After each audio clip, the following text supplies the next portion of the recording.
ಯಶ್ ಅವ್ರು ಬಿಜಿ ಇದ್ದಾರೆ. ಅವ್ರು ಇನ್ನೊಂದು ಫಿಲಮಲ್ಲಿ ಹೌದು, ಭಾಳ toxic ಬಿಜಿ ಅಲ್ಲಿ. ಮಾಡ್ಕೊಂಡ್ಬಿಟ್ಟಿದ್ದಾರೆ ಅವ್ರ ಕೆಲಸನ, ಹಾಗಾಗಿ ಅವ್ರು ಸಿಗ್ತಾ ಇಲ್ಲ. ಇವ್ರು ಸಿಗ್ತಿದ್ದಾರೆ. ನಮಸ್ಕಾರ ನಿಮಗೆ. ಮೊದಲಿಗೆ ನಮಸ್ತೆ ಸರ್. ಸಮಸ್ತ ಕನ್ನಡಿಗರು, ಕನ್ನಡ ಜನ ಮತ್ತು ಎಲ್ಲದಕ್ಕಿಂತ ಹೆಚ್ಚಾಗಿ ನಿಮ್ಮನ್ನು ಈ ಸ್ಥಾನಕ್ಕೆ ತಂದು ನಿಲ್ಲಿಸಿದ ನಿಮ್ಮ ತಂಡ, ಸಾಮಾನ್ಯವಾಗಿ ನಾವು ಅವರುಗಳಿಗೆ ಆ ಧನ್ಯವಾದಗಳನ್ನು ಹೇಳೋದನ್ನ ಕೆಲವರು ಹೊರಗಡೆಯವರು, ನೀವಲ್ಲ, ಮರ್ತು ಬಿಡ್ತೀವಿ. ಎಷ್ಟು ಜನ ಕಷ್ಟಪಟ್ಟಿರ್ತಾರೆ ಇವತ್ತು ರಿಷಬ್ ಶೆಟ್ಟಿಯನ್ನು ಆ ಜಾಗಕ್ಕೆ ನಿಲ್ಸಕ್ಕೆ ತಗೊಂಡೋಗಿ, ಗೊತ್ತಾಗಿಲ್ಲ. ಹಾಗಾಗಿ ಅವರೆಲ್ಲರಿಗೂ ಕಂಗ್ರ್ಯಾಚುಲೇಷನ್ಸ್ ಹೇಳ್ತೀನಿ. ತಮಗೂ ಕಂಗ್ರ್ಯಾಚುಲೇಷನ್ಸ್. ಏನನ್ನಿಸ್ತು ಕೇಳಿಸಿದಾಗ? ಸರ್, ಮೊದಲನೇದಾಗಿ ವರಮಹಾಲಕ್ಷ್ಮಿ ಹಬ್ಬದ ಶುಭಾಶಯಗಳು. ಕೇಳಿದಾಗ ಬಹಳ ಸಂತೋಷ ಆಯ್ತು. ನಿಮಗೆ ವರವೂ ಬಂತು, ಲಕ್ಷ್ಮಿ ವರ ಬಂದಿದೆ, ಲಕ್ಷ್ಮಿ ನಿಧಾನವಾಗಿ ಬರುತ್ತದೆ. ಇರಲಿ. ಬೆಳಿಗ್ಗೆ ನಾನು ಮಾಧ್ಯಮದ ಜೊತೆ ಮಾತಾಡಬೇಕಾದ್ರೆ ಇದೇ ವಿಚಾರವನ್ನು ಹೇಳಿದೆ ಸರ್. ಈ ಒಂದು ಅವಕಾಶವನ್ನು ಉಪಯೋಗಿಸಿಕೊಂಡು ನಾನು ಈ ಚಿತ್ರದ ಒಂದು ಮುಖವಾಗಿ ಕಾಣ್ಬೋದು, ನಿರ್ದೇಶಕನಾಗಿ ಅಥವಾ ನಟನಾಗಿ.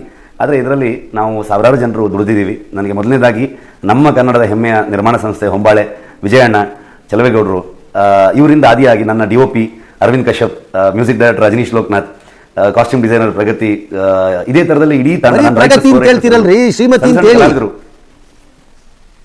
ಅಂದ್ರೆ ಅದು ಹೆಂಡತಿ ಸಪರೇಟ್ ಸರ್, ಇದು ಕಾಸ್ಟ್ಯೂಮ್ ಡಿಸೈನರ್ ಆಗಿರೋದ್ರಿಂದ. ವರಮಹಾಲಕ್ಷ್ಮಿ ಹಬ್ಬದ ಹೆಣ್ಮಗಳನ್ನು ಬಿಟ್ಟು ಮಾತಾಡಿದ್ರೆ ಶಾಪಕ್ಕೆ ಗುರಿಯಾಗ್ತೀರಿ. ಈಗ ಅವಳಿಂದನೇ ಈ ಅವಕಾಶ ಆಯ್ತು. ಯಾಕಂದ್ರೆ ಈ ಸಿನಿಮಾದಲ್ಲಿ ನಾನು ಆಕ್ಟ್ ಮಾಡಲೇಬೇಕು ಅಂತ ಹಿಡ್ಕೊಂಡಿದ್ದ ಅವಳೇ ಫಸ್ಟ್ ನನಗೆ. ಓಕೆ, ಇವರೆಲ್ಲರದ್ದು ಒಂದು ಎಫರ್ಟ್ ಇದೆ ಸರ್. ಅವಳು ಕೂಡ ಪ್ರೆಗ್ನೆಂಟ್ ಆಗಿದ್ಲು ಈ ಸಿನಿಮಾ ನಾನು ಶೂಟಿಂಗ್ ಮಾಡಬೇಕಾದ್ರೆ. ಸೊ ನಮ್ಮ ಚಿತ್ರೀಕರಣ ಸಂದರ್ಭದಲ್ಲಿ ನನ್ನ ಮಗಳು ಕೂಡ ಹೊರಟಿದ್ಲು. ಹಾಗಾಗಿ ಫಸ್ಟ್ ವಿಷಯ ಅವಳದ್ದೇ ಇತ್ತು ಇವತ್ತು. ಹಿಂದೆ ನಾನೊಂದು ಮಕ್ಕಳ ಸಿನಿಮಾ ಮಾಡಿದ್ದೆ ಸರ್ಕಾರಿ ಹಿರಿಯ ಪ್ರಾಥಮಿಕ ಶಾಲೆಯಿಂದ. ಅದಕ್ಕೆ ಬೆಸ್ಟ್ ಚಿಲ್ಡ್ರನ್ಸ್ ಫಿಲ್ಮ್ ಅವಾರ್ಡ್ ಬಂದಿತ್ತು. ಅದು ಕೂಡ ವರಮಹಾಲಕ್ಷ್ಮಿ ಹಬ್ಬ ದಿನನೇ ಬಂದಿತ್ತು. ಹಾಗಾಗಿ ಎಲ್ಲ ಒಂದು ಕೂರ್ಕೊಂಡು ಬಂದ ಹಾಗೆ ನನ್ನ ಇಡೀ ತಂಡಕ್ಕೆ ನಾನು ಧನ್ಯವಾದ ಅರ್ಪಿಸೋದಕ್ಕೆ ಬಯಸ್ತೀನಿ ನಾನು. ಜೊತೆಗೆ ಮೊದಲು ನನಗೆ ಆಸೆ ಇದ್ದಿದ್ದು ಇದು ಕನ್ನಡದಲ್ಲೇ ಆಗ್ಬೇಕು ಈ ಸಿನಿಮಾ ಅಂತ. ಕನ್ನಡದಲ್ಲೇ ಮಾಡಿದ್ವಿ ನಾವು. ಕನ್ನಡಿಗರು ಇದನ್ನ ದೇಶ ವಿದೇಶದವರೆಗೆ ಇದರ ಸುದ್ದಿಯನ್ನು ತಲುಪಿಸಿ ಬೇರೆ ಬೇರೆ ಭಾಷೆ ಹೋಗುವಾಗ ಮಾಡಿದ್ದು ಮೊದಲು ಕನ್ನಡಿಗರು. ಅವ್ರಿಗೆ ಯಾವತ್ತೂ ಋಣಿಯಾಗಿರ್ತೀನಿ ನಾನು. ಅವರಿಂದನೇ ಇದೊಂದು ಈ ಹಂತಕ್ಕೆ ತಲುಪದ ಕಾರಣ ಆಯ್ತು ಅಂತ ಅನ್ಕೊಳ್ತೀನಿ ನಾನು. ಹಾಗಾಗಿ ಈ ಪ್ರಶಸ್ತಿಯನ್ನು ಅವ್ರಿಗೆ, ಈ ಸಿನಿಮಾ ಒಂದು ದೈವ ನರ್ತಕರು ಮತ್ತೆ ದೈವದ ಬಗ್ಗೆ ಇರೋದ್ರಿಂದಾಗಿ ಆ ದೈವಕ್ಕೆ ಮತ್ತೆ ಆ ದೈವ ನರ್ತಕರಿಗೆ ಮತ್ತೆ ಅವರ ಕುಟುಂಬದವರಿಗೆ, ಜೊತೆಗೆ ನಮಗೆ always inspiration Appu sir. So ಇವರೆಲ್ಲರಿಗೆ ಮತ್ತೆ ನನ್ನ ತಂಡಕ್ಕೆ ನಾನು ಅರ್ಪಿಸ್ಬೇಕಂತ ಅನ್ಕೊಂಡು ಆಸೆ ಪಡ್ತೀನಿ ಸರ್. ಭಾಳ ಹಂಬಲಿ ಯು ಹ್ಯಾವ್ ಸೆಡ್ ಇಟ್, ಅದು ಒಪ್ಕೋತೀನಿ. ಸಾಮಾನ್ಯವಾಗಿ ಯಾವುದೇ ಚಿತ್ರ ರಸಿಕರು, ಕನ್ನಡದವರು ಅಂತ ನಾನು ಹೇಳಲ್ಲ, ಕನ್ನಡದವ್ರಿಗೊಂದು ಹೆಚ್ಚಿನ ಅಭಿಮಾನದಲ್ಲಿ ನಾವು ಅದನ್ನು ಹೇಳ್ತೀವಿ. Once A movie completely different ಆಗಿದೆ ಅಂತ ಅನ್ನಿಸ್ದಾಗ ಮತ್ತು ಅದರಲ್ಲಿ ಏನೋ ಒಂದು ಹೊಸತನದ ಪ್ರಯೋಗ ನಮಗೆ ಒಪ್ಪಿಗೆ ಆಗುವ ರೀತಿಯಲ್ಲಿ ನನ್ನ ಪರಿಸರದ ವ್ಯಾಪ್ತಿಯಲ್ಲೇ ಇದೆ ಎಂಬ ಭಾವನೆ ಬಂದಾಗ ಜನ ಅದನ್ನು ತಿರಸ್ಕಾರ ಮಾಡಲಿಕ್ಕೆ ಸಾಧ್ಯನೇ ಇಲ್ಲ. ಇದು ಬರೀ ಚಿತ್ರರಂಗ ಅಲ್ಲ, ರಾಜಕಾರಣವೂ ಹೌದು, ಈಗ ನನ್ನ ಮಾಧ್ಯಮವೂ ಹೌದು. ನಾನು ಸೂಟ್ ಹಾಕಲ್ಲ, ಟೈ ಹಾಕಲ್ಲ, ಆದರೆ ಅವ್ರು ನಂತರ ಇದ್ದಾರೆ ಅಂತ ಅನ್ಸಿದ್ರೆ ನಮ್ಮನ್ನು ನೋಡ್ತಾರೆ. ರಾಜಕಾರಣಿನೂ ಅಷ್ಟೇ, ದಿಮಾಕ್ ಮಾಡ್ಕೊಂಡು ಕೊಬ್ಬು ಮಾಡಿದ್ರೆ ದೂರ ಮಾಡ್ತಾರೆ. ನಂತರ ಇದ್ದಾರೆ ಅಂದರೆ ಹತ್ರ ತಗೋತಾರೆ. Same is Kantara. ಏನೋ ನಿಮಗೆ ನಿರೀಕ್ಷೆ ಅನ್ನೋ ಒಂದು ಈ ಕ್ಲೀಶೆ ಪ್ರಶ್ನೆನ ಕೇಳಿಬಿಡ್ಲಾ? ನಿರೀಕ್ಷೆ ಇತ್ತಾ ಅಂತ? ಇಲ್ಲ ಸರ್, ಅಂದ್ರೆ ಎರಡು ವಿಚಾರಗಳು, ಒಂದು ಎಕ್ಸ್ಪೆಕ್ಟೇಷನ್, ಎಕ್ಸೈಟ್ಮೆಂಟ್ ಎರಡು ಇರಲ್ಲ. ನಾನು ಯಾವತ್ತೂ ಸಿನಿಮಾ ನಂಬಿ ಕೆಲಸ ಮಾಡ್ತೀನಿ. ಕೆಲಸ ಆದಮೇಲೆ ಅದು ಜನರಿಗೆ ಹೋಗಿ ತಲುಪಬೇಕಾಗಿರೋದು. ಜನರು ದೊಡ್ಡ ಯಶಸ್ಸನ್ನು ಕೊಟ್ಬಿಟ್ಟಿದ್ರು. ಸೊ ಹಾಗಾಗಿ ಅವರೇ ಕಿರೀಟ ಕೊಟ್ಟಿದ್ರು, ಅದ್ರ ಮೇಲೆ ಒಂದು ಗರಿ ಅಂತ ನಾನು ಭಾವಿಸ್ತೀನಿ. ಇದನ್ನ ನಿರೀಕ್ಷೆ ನಾವು ಮಾಡೋಕ್ಕೆ ಸಾಧ್ಯನೇ ಇಲ್ವಲ್ಲ ಸರ್. ಸಿನಿಮಾ ಒಂದ್ಸಲ ಮಾಡಾದ್ಮೇಲೆ ಅದು ನಮ್ಮ ಕೈಯಲ್ಲಿ ಇರಲ್ಲ, ಅದು ಜನರ ಕೈಯಲ್ಲಿರುತ್ತೆ. ಡೆಫಿನೆಟ್ಲಿ ನಾನು ನ್ಯಾಷನಲ್ ಅವಾರ್ಡ್ ಜೂರಿಗಳಿಗಾಗಲಿ ಅಥವಾ ಕಂಪ್ಲೀಟ್ಲಿ ಸೆಲೆಕ್ಷನ್ ಕಮಿಟಿ ಏನಿತ್ತು ಚೇರ್ಪರ್ಸನ್ ಆಗಲಿ ಪ್ರತಿಯೊಬ್ಬರಿಗೂ ನಾನು ಥ್ಯಾಂಕ್ಸ್ ಹೇಳಲೇಬೇಕು. ನಮ್ಮ ಸಿನಿಮಾವನ್ನು ಅವರು ರೆಕಗ್ನೈಸ್ ಮಾಡಿ ಈ ಭಾಗಗಳಲ್ಲಿ ಅವರು ನಮ್ಮನ್ನು ಚೂಸ್ ಮಾಡಿ ನಮಗೆ ಪ್ರಶಸ್ತಿಯನ್ನು ಕೊಟ್ಟಿದ್ದಾರೆ. ಸೊ ಅವರೆಲ್ಲರಿಗೂ ನಾನು ಥ್ಯಾಂಕ್ಫುಲ್ ಆಗಿದ್ದೀನಿ ಸರ್.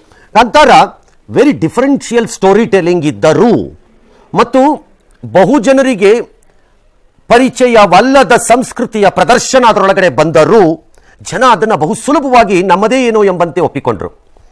ಅದರಲ್ಲಿ ತಾವು ನಟರಾಗಿ ಅಭಿನಯಿಸಿದ್ರಿ, ಅದ್ಭುತವಾದ ನಟನೆ, ಅದರಲ್ಲಿ no doubt about it. In fact ನಿಮ್ಮ ಶ್ರೀಮತಿ ಯಾಕೆ ಹೇಳಿದ್ರೋ ಗೊತ್ತಿಲ್ಲ, ಅದೂ ಒಂದು ದೈವ ವಿಧಿ ಲಿಖಿತವೇ ಇರಬಹುದು. ನಿಮ್ಮ ಶ್ರೀಮತಿ ನೀವು ಮಾಡಲೇಬೇಕು ಅಂತ ನಿಮ್ಮನ್ನು ಬಲವಂತ ಮಾಡಿದ್ದು ಇರಬಹುದು, ಗೊತ್ತಿಲ್ಲ, we have no idea. But I tell you, ಅದೆಲ್ಲ ಇದ್ದಾಗ ಯಾಕೆ ಈ ತೀರ್ಪುಗಾರರ ಮಂಡಳಿಗೆ ಕಾಂತಾರವೇ ಕಣ್ಣು ಸೆಳೆದಿದೆ ರಿಷಬ್ ಶೆಟ್ಟಿ ಮೂಲಕ ಅಂತ ಅನಿಸಿದೆ ನಿಮಗೆ? ನಾನು ಈ ಸಿನಿಮಾ ವಿಜಯಣ್ಣಂಗೆ ಹೇಳಿದಾಗ ಸರ್, ನಾನಿದು ಸೆಕೆಂಡ್ ಲಾಕ್ಡೌನ್ ಬರೆದಿದ್ದರಿಂದ ಒಂದು ಸೆಕೆಂಡ್ ಲಾಕ್ಡೌನಲ್ಲೇ ನಾವು ಈ ಸಿನಿಮಾ ಮಾಡೋಣ ಅಂತ ಅಂದ್ಕೊಂಡಿದ್ದೆ ನಾನು. ಆಗ ವಿಜಯಣ್ಣ ಹೇಳಿದ್ರು, ಈ ಸಿನಿಮಾ ನೀವು ಮಾಡಿ ಅದು ಎಲ್ಲರಿಗೂ ಹೋಗುತ್ತೆ, ಆಮೇಲೆ ನೋಡೋಣ ಅದು ನನ್ನ ಹತ್ರ ಹೇಳಿದ್ರು. ಆದರೆ ಇವತ್ತಿಗೆ ಈ ಹಂತಕ್ಕೆ ಈ ಸಿನಿಮಾ ನನ್ನ ಲಿಸ್ಟಲ್ಲೂ ಇರಲಿಲ್ಲ. ನಾನು ಈ ಕತೆ ನನ್ನ ಹತ್ರ ಮೊದಲೇ ಇರಲಿಲ್ಲ. ಆಲ್ ಆಫ್ ಅ ಸಡನ್ ಇದೊಂದು ಐಡಿಯಾ ಬಂತು. ಅಲ್ಲಿಂದ ನಾನು ಶುರು ಮಾಡ್ಕೊಂಡು ಹೋದೆ. 5 ನಿಮಿಷ ನನ್ನ ಕತೆನ ಒಪ್ಕೊಂಡ್ರು ಅವರು. ಅದು ಫೋನಲ್ಲಿ ನಾನು ಹೇಳಿದ್ದು ಫಸ್ಟ್ ಅವರಿಗೆ. ಅಲ್ಲಿಂದ ನಾವು ಮಾಡ್ತಾ ಹೋದ್ವಿ. ನನ್ನ ಇಡೀ ತಂಡ ಸೇರ್ಕೊಂಡ್ರು ನನ್ನ ಜೊತೆಗೆ. ನನ್ನ ಕೋ-ರೈಟರ್ಸ್ ಆಗ್ಬೋದು, DOP ಆಗ್ಬೋದು ಎಲ್ಲರೂ. ಸೊ ಇದು ಆಗ್ತಾ ಹೋಯ್ತು. ಎಲ್ಲ ಮುಗಿದಾಗಿ ನಾವು ಕನ್ನಡದಲ್ಲಿ ರಿಲೀಸ್ ಮಾಡಿ ಇಷ್ಟು ದೊಡ್ಡ ಹೋದಾಗ ಒಂದ್ಸಲ ಹಿಂತಿರುಗಿ ನೋಡಿದ್ರೆ ಖಂಡಿತವಾಗ್ಲೂ ಇದನ್ನು ಮಾಡೋಕ್ಕಾಗತ್ತೆ ಅಂದ್ರೆ ಖಂಡಿತ ನನ್ನ ಹತ್ರ ಮಾಡೋಕ್ಕಾಗ್ತಿರಲಿಲ್ಲ. ಇದೊಂದು ನಡೆದು ಬಿಡ್ತು ಇದೊಂದು ಅಂತ ಅನ್ಕೊಳ್ತೀನಿ ನಾನು, ಇದೊಂದು ಆಯಿತು ಅಂತ ಅನ್ಕೊಳ್ತೀನಿ. ನನಗನ್ಸೋದು ಯಾವತ್ತು ಆ ದೈವ ನನ್ನ ಹಿಂದೆ ನಿಂತ್ಕೊಂಡು ನನಗೊಂದು ಒಂದು ಆಶೀರ್ವಾದ ಮಾಡಿಕೊಂಡು ನಮ್ಮನ್ನು ಬ್ಲೆಸ್ ಮಾಡಿಕೊಂಡು ನಮ್ಮನ್ನು ಪ್ರೊಟೆಕ್ಟ್ ಮಾಡ್ಕೊಂಡೆ ಕರ್ಕೊಂಡು ಬಂತು ಅನ್ನೋ ಒಂದು ಫೀಲಿಂಗ್ ನನಗೆ. ಹಾಗಾಗಿ ಆ ದೈವದ ಆಶೀರ್ವಾದದಿಂದನೇ ಇವತ್ತು ಅವ್ರ ಕಣ್ಣು ಸೆಳೆದಿರ್ಬೋದು, ಜನರ ಕಣ್ಣು ಸೆಳೆದಿರ್ಬೋದು ಅಂತ ಅನ್ಕೊಳ್ತೀನಿ ಸರ್. ಈ MTV ಸಿಟಿ ಯುಗದಲ್ಲಿ ಖುಷಿಯಾಗಿರ್ಬೇಕು.